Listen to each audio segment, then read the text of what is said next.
soleil de mes jours. Tu es le soleil. Ah bah non, c'est vraiment... Non. Non. Bah, laissez-moi une petite chance. Bon, voilà, c'est vrai que je me mets à chanter quand Brigitte Bardot chante, ça va pas Brigitte faire. Bardot. Alors, Bon, Tu es les beaux jours Nonobstant. arrivent, Laurence oui. Dorlac, bonjour. Donc les femmes rêvent d'avoir de la lumière du soleil Voilà. dans leurs cheveux. Voilà. Mais comment faire? Mais oui, parce que tout le monde ne va pas sur les plages pour non, l'instant. ça fait des années quand même, on va pas nous prendre complètement pour des idiotes, ça fait des années qu'on essaye de mettre du vrai faux soleil dans nos cheveux. Alors ça s'appelle faire un balayage, faire des mèches, mais savez-vous que l'affaire, dans ces cas-là, est assez complexe quand même, parce que les 3/4 du temps, on peut arriver à avoir des barres un petit peu plus claires, et puis ça se voit un petit peu beaucoup. Rien de plus difficile que d'essayer de retrouver ce que le vrai soleil fait aux cheveux. C'est pas très bon pour les cheveux, il faut bien les nourrir ensuite. Mais bon, on est en train d'y arriver. On est en train d'y arriver avec des techniques de coloration qui sont beaucoup plus subtiles, avec un travail de formation, d'humain, d'échange, pour vraiment apprécier où mettre le clair, où laisser le foncé. C'est une pas technique... trop agressif pour le cheveu. en Alors, même temps. avec des produits qui jouent quand même de la douceur pour les cheveux. C'est une technique qui est inspirée d'une technique de maquillage qui fait beaucoup parler d'elle sur la toile internet, le contouring, qui permet de vraiment travailler son visage avec des volumes. On met du clair et du foncé pour changer presque la forme de son visage. Et c'est le même principe que pour les cheveux. Air contouring, regardez.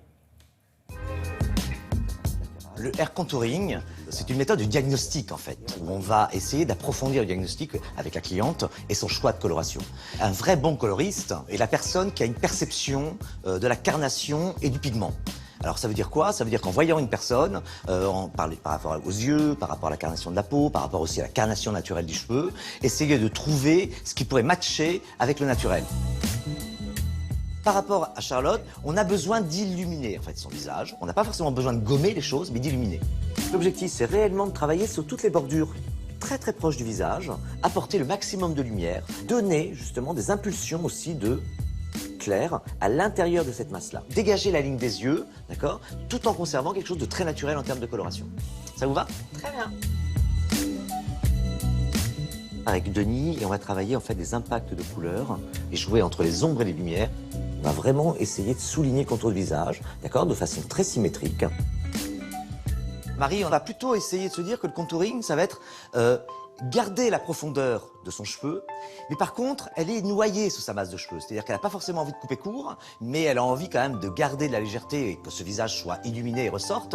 Et on va travailler en fait des impacts de couleurs sur les parties latérales. L'objectif est de garder de la profondeur sur le dessus, de la profondeur dans la nuque, mais essayer d'éclaircir un peu sur la partie latérale. Ok? Sur le hair contouring, on n'a pas besoin de produits spécifiques. Les produits existent et c'est la même technologie de produits. La seule différence, c'est la façon dont on va les utiliser, les appréhender et surtout les positionner. Une coupe ne peut pas être suffisante à elle-même, il faut accompagner la couleur. D'ailleurs, les tendances de cet été, très indiennes, très sun, très lumière, très en mouvement, apportent cette notion-là.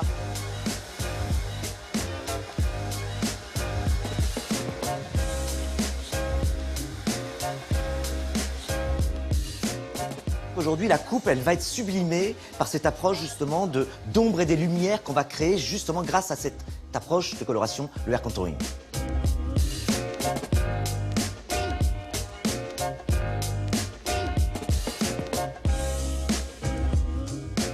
Magnifique, ce ne sont plus les mêmes. Voilà. On était très intéressés avec C'est Frédéric. moi, mais en mieux. C'est pas complètement vous transformer. Moi, mais en mieux, je trouve ça plus intéressant. Parce que là, on retrouve l'intelligence de la main. On retrouve le savoir-faire qui existe aussi. Alors voilà, là, il y a il faut 55 000 coiffeurs en France, bon faites sang de bois, confiance, de faites temps en temps. confiance. Mais voilà, discutez avec eux.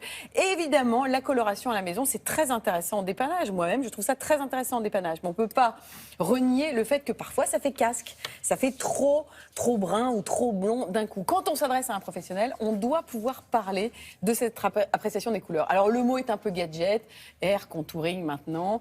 Normalement, c'est ça le travail du coloriste, c'est de vous aider à jouer de ces touches de lumière. Et il faut savoir qu'avec cet effet, par exemple, été indien, très Indian sun pour reprendre des mots en anglais, il y a tout un travail de formation qui est relancé et on réveille les coiffeurs sur cette proposition. Mais normalement, c'est pas mal leur boulot. Mais vous aussi, les hommes, vous faites du contouring. Regardez-moi cette barbe. Eh bien, grâce à une barbe, il s'affine le visage, le monsieur. C'est Bah, d'une écoutez, certaine et manière je vois un jeu de que lumière. Frédéric buvait vos paroles, bah, il a été récompensé. Voilà. Allez, on passe à la revue de presse. Merci beaucoup, Laurence. La revue de presse des magazines que vous allez peut-être lire ce week-end.